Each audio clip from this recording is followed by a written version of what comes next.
You don't have to get it right all of the time. In fact, research shows that if you respond to your child's emotional needs 70% of the time, that's enough. It's enough to build a secure attachment. It's enough to raise emotionally resilient kids. So those moments when you lose your cool, those moments when you feel like you blew it again, they're not ruining your child.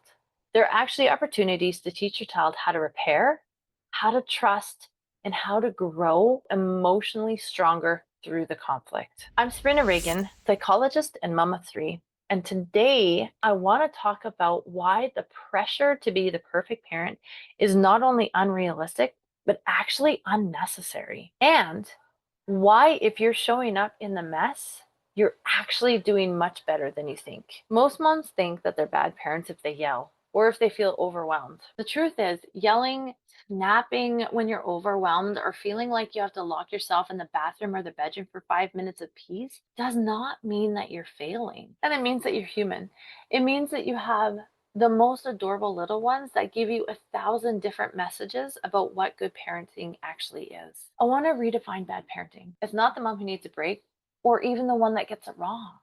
A bad parent refuses to reflect, refuses to grow, completely disconnects from their child after these moments, and creates this experience of fear instead of safety in their children on an ongoing basis. There's an inconsistency in care, there's an inconsistency in nurturing, and the child never knows if they're hurt in any way or if they've made a mistake, what they're going to get from you. So, what's really important about this point is that it's not perfection that your child needs from you, but it's about connection and repair. Repairing those little hearts that might have been hurt in the process, repairing after the disconnect that happened, repairing after the emotional storm has passed, so that everybody feels connected, everybody feels loved on, and everybody feels close again. That's a good parent. I want you to hear this. If you're worried about being a bad parent, you probably aren't one.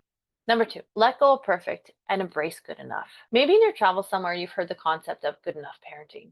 But what does this mean? So, this term originally was derived by a pediatrician and psychoanalyst named David Winnicott years ago. And he discovered something that's actually really freeing as a parent. What he learned is that children don't need a perfect parent, they need a present one. A good parent is someone who shows up, who tries, even imperfectly, and is responsive in a caring way to their child. When life gets messy, in the mix ups, in the mistakes, that your child actually learns something really, really powerful. They learn that mistakes aren't the end and that everything is going to be okay when things get repaired. So, to build a secure attachment with your child, it means being present and repairing when rupture happens. And that's it, most of the time. Number three, let's talk about the guilt that creeps in when you feel like you've yelled again, you've messed up again. I want to break the cycle of mom guilt and bring back your confidence, knowing that you are enough when you show up. So many moms don't realize it, that they get stuck in this guilt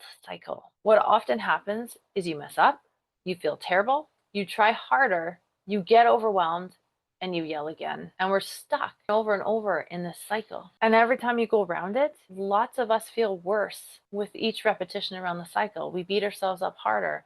All those negative voices in our head make us feel lousier and takes away our confidence. Where does this pressure come from? Why do we put this on ourselves? So it often comes from things like society's pressures and expectations, comparison traps like on social media, and past mistakes that we just can't let go of, that we continue to beat ourselves up over. And I think sometimes we get caught in this trap where we see guilt sometimes as a friend, because as a perfectionist, we feel like the guilt pushes us to move forward, pushes us to do better and be better. But this is actually a myth. Guilt is a poor teacher, a poor motivator, and a poor role model for our kids. It actually pulls you into parenting out of fear and insecurity instead of confidence and connection. It creates disconnection from your kids and even from yourself. So, what's the solution? It's not perfection, it's self compassion.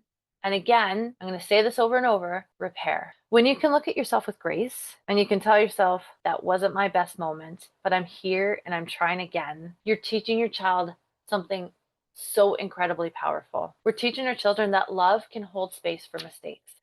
We can grow through imperfection, and that the strongest parent-child relationships aren't built on guilt.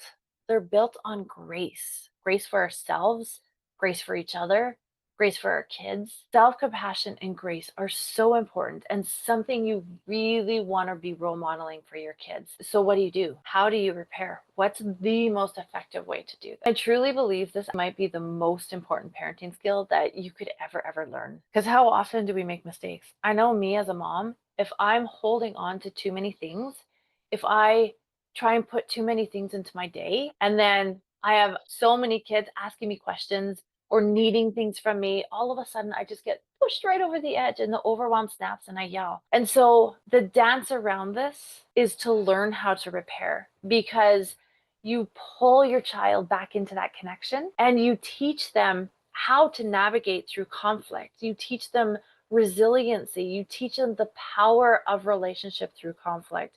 It's incredible and amazing and a skill that is so necessary for every parent. So every time we mess up, every time we yell, every time we get distracted and just forget to respond, this is a rupture. And even when our children go to school during the day, when we run out to the grocery store and we leave our kids at home, anytime there's a separation, this is also a rupture in the relationship. And so repair is essential for so many different parts of parenting, so that we can pull our children in tight and create that secure relationship with them, so they know that no matter what happens, they are safe and can rest in your care. So don't be scared of ruptures. They're a chance to build trust with your child. Repair is how we show up for our kids after something happens. It teaches them, I care about how that made you feel. Our relationship matters more than my ego. That's a hard one. I'm willing to grow and you're safe with me even when I mess up. These are all such important messages to teach. So how do we repair? Go back, own your moment, name what happened, validate how your child felt. That's so important. Sometimes we might not even agree with how our child felt. That doesn't matter in this moment. What matters is that you're validating how they feel, that they understand that you get how they feel. They need to feel felt. Reconnect.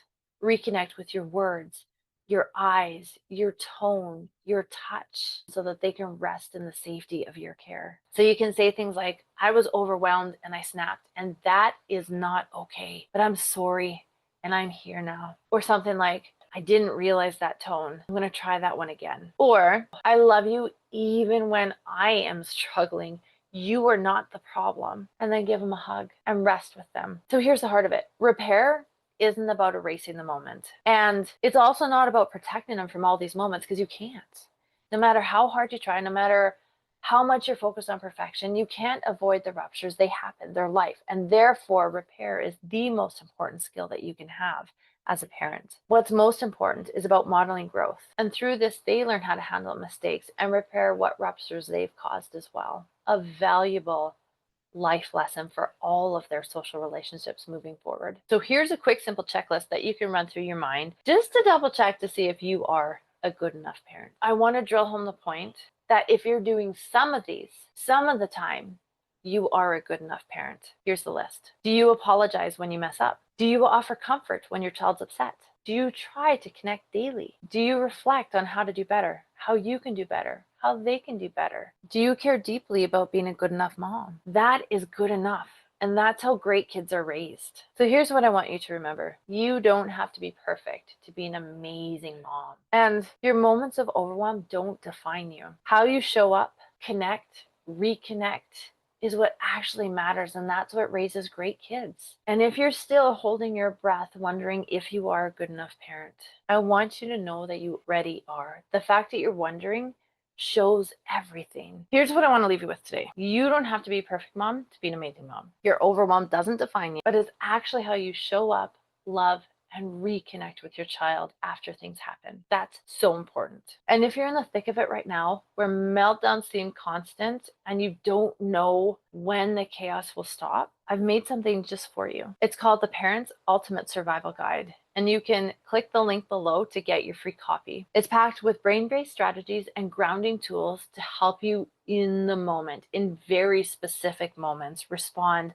well to your child so that you stay connected and those ruptures don't go unrepaired. It helps you focus on things like grocery stores, bedtime battles, or just the moment that you're ready to snap and you're really trying hard to maintain control.